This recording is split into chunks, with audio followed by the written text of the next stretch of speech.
Belonia police have intensified night patrolling, leading to a significant breakthrough on Sunday. Police intercepted a Bolero pickup truck bearing number TR 071873. Upon searching the vehicle, police recovered 30 cartons containing 1500 saris, estimated market value at over 5 lakh rupees. The driver attempted to flee, prompting a high-speed chase. Officers successfully intercepted the vehicle a short distance away. The consignment was being smuggled from Sunamura to Rishamukh. The driver, identified as Rubal Hussain from Kalapania, Sunamura, was arrested after failing to produce valid documents for the goods. Belonia Police Station Officer in charge Sanjit Sen stated that the clothes were intended for illegal smuggling. আমরা আপনাদের দেখেছি আমরা গতকালকে রাতে থেকেই আমরা night mobile party আমরা continue করছি। আপনারা জানেন আমাদের এলাকাতে কিছু ইনসিডেন্ট হয়েছে আগে, সেই হিসেবে আজকে যখন সকালবেলা আমরা নাইট মোবাইল করে ফিরছিলাম জর্জরি এলাকাতে আমরা কিছুক্ষণ দাঁড়িয়ে চেকিং করছিলাম। তো সকালবেলা সকাল অনুমান 6:30 নাগাদ হঠাৎ দেখতে পাই একটা ডিআই গাড়ি অত্যন্ত দ্রুত গতিতে আসছে।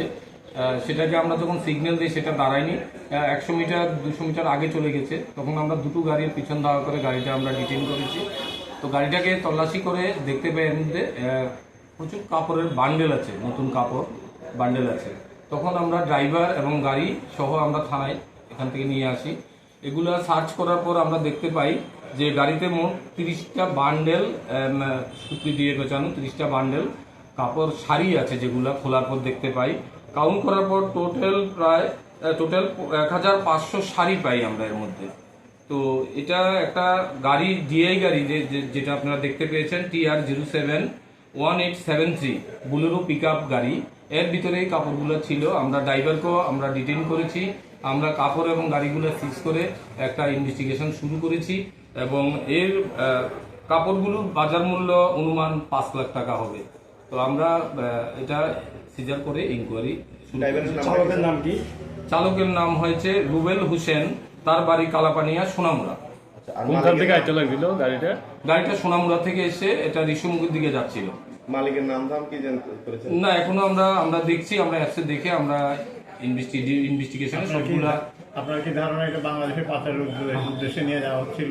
হ্যাঁ, আমার মনে হয় যেহেতু আমাদের আপনারা জানেন আমাদের বিলোনিয়া থানা সীমান্তবর্তী এলাকা বেশি, তো মনে হচ্ছে এই কাপড়গুলা হয়তো বাংলাদেশে পাচার উদ্দেশ্যেই আনা হয়েছিল। তো যেহেতু আমি প্রাইমারি স্টেজে এখনো কোনো ডকুমেন্টস গাড়িতে আমরা পাইনি বা ড্রাইভারও দেখাতে পারিনি। The vehicle and the contraband have been seized and a detailed investigation is underway to identify the larger network involved in this racket. Bureau Report, Chini Khorang.